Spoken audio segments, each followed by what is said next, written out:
اعوذ باللہ من الشیطان اللعین الرجیم بسم اللہ الرحمن الرحیم الحمد للہ رب العالمین اللہم صلی علی محمد وآل محمد وعجل فرجہم۔ ناظرین، عورتوں کے مخصوص مسائل بیان ہو رہے تھے۔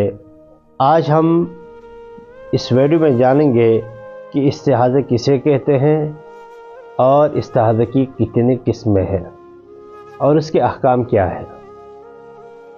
ناظرین، کہ جس طرح حیض کے شرائط ہے بیان ہو چکے کہ کم از کم 3 دن آنا چاہیے اور زیادہ سے زیادہ 10 دن، تو استحاضہ میں ایسی کوئی شرط نہیں ہے۔ استحاضہ 1 دن کے لیے بھی آ سکتا ہے، 1 لمحے کے لیے بھی آ سکتا ہے، 1 مہینے کے لیے بھی آ سکتا ہے۔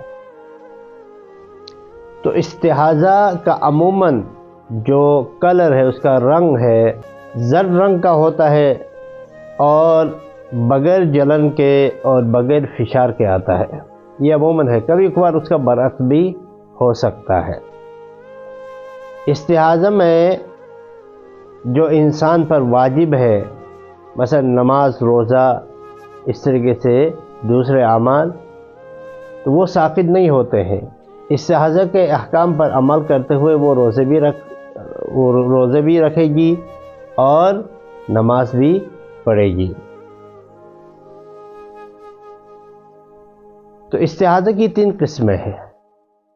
سب سے پہلی قسم استحاضہ قلیلہ، دوسری قسم استحاضہ متوسطہ اور تیسری استحاضہ کثیرہ کہا جاتا ہے، اور ان کے جو احکام ہے وہ الگ الگ ہے۔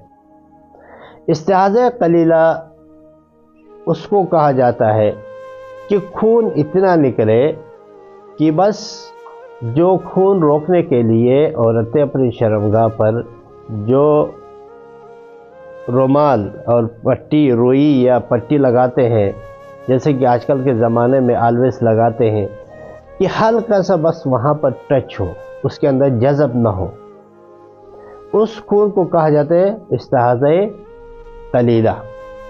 استحاضہ قلیلہ میں ہر نماز کے لیے الگ الگ وضو کرتے ہوئے نماز پڑھے گی۔ مثال کے طور پر فجر کے لیے پہلے شرمگاہ دھو کر اس پٹی کو چینج کرنے کے بعد، آلویز کو چینج کرنے کے بعد وضو کرے گی، نماز پڑھے گی۔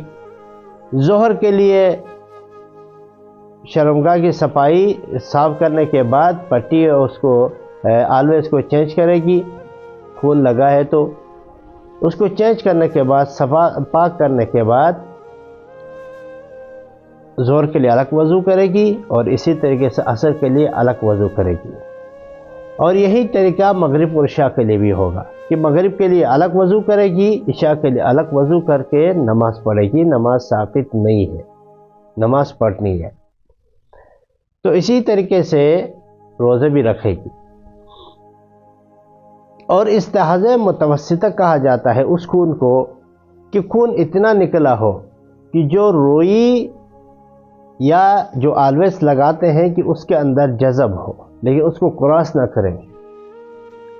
تو استحاضہ متوسطہ کا حکم یہ ہے کہ استحاضہ متوسطہ میں پورے دن کے لیے 1 غسل کرے گی، باقی ہر نماز کے لیے جس طریقہ قلیلہ میں بتایا گیا ہے اسی طریقے سے ہر نماز کے لیے الگ الگ وضو کرے گی۔ اور تیسری قسم ہے استحاضہ کثیرہ۔ استحاضہ کثیرہ میں کہ خون اتنا نکلا ہو کہ جو چیز لگائی جاتی ہے اس میں جذب ہو کر، اور جو رمال ہے یا آلویز کے دوسری طرف نکلا ہو، یعنی خون زیادہ نکلا ہو، تو اس صورت میں ہر نماز کے لیے الگ غسل کرے گی۔ مثال کے طور پر فجر کے لیے الگ غسل کرے گی، ظہر اور عصر کے لیے الگ غسل کرے گی، اور مغرب و عشاء کے لیے الگ غسل کر کے نماز پڑھے گی۔ تو مغرب اور عشاء کے لیے 1 غسل تب کافی ہوگا جب مغرب اور عشاء کے درمیان فاصلہ نہ ہو، یعنی مغرب کے فوراً بعد عشاء پڑھی جائے۔ اگر فاصلہ دیا جائے، پھر خون اتنا نکلے کہ اس پٹی کو کراس کر جائے، کثیرت کا خون نکلے، تو پھر اس صورت میں عشاء کے لیے الگ سے